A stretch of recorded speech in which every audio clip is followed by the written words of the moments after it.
इंसान का बेहतरीन साथी उसकी सेहत है।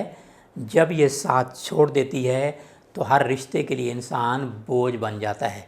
यूरेमिया का मतलब है खून में पेशाब दाखिल हो रहा है।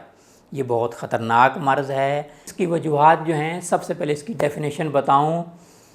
आलात बौल के अमराज की वजह से पेशाब मसाना में खारिज ना होने की वजह से खून का जहरीला मादा बदन में जमा हो जाता है। ये मसाना से खून में जज़ब होने की वजह से ये आर्ज़ा हो जाता है।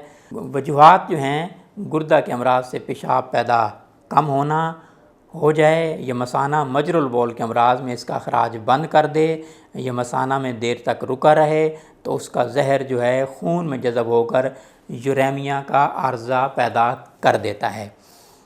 अलामात क्या महसूस करते हैं? सर में शिद्दत का दर्द होना, मुंह में अफूनत, अफूनत कहते हैं ताफुन, गंदगी, बदबू, मुंह में अफूनत का होना, हिज़ियान का होना, यानी हिज़ियान की अलामात जो हिज़ियान कहते हैं बेहुदा बकवास करना, हरारत, बुखार में जो है बेहुदा कलाम करना, बेहुदा बकना, तशन्नुज असाब, पट्ठों का दर्द, बाज़-औक़ात मतली और कै होकर फालिज का सर भी हो जाता है।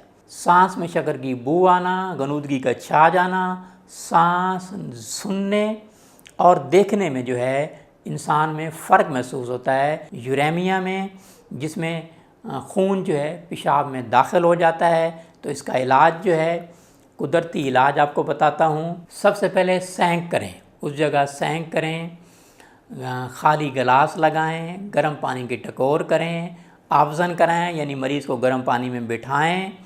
और इलाज जो है बहुत आसान इलाज है। अल्लाह ताला की नेमतों से ख्यारीन ले लीजिए, सौंफ ले लीजिए और घोघरू ले लीजिए।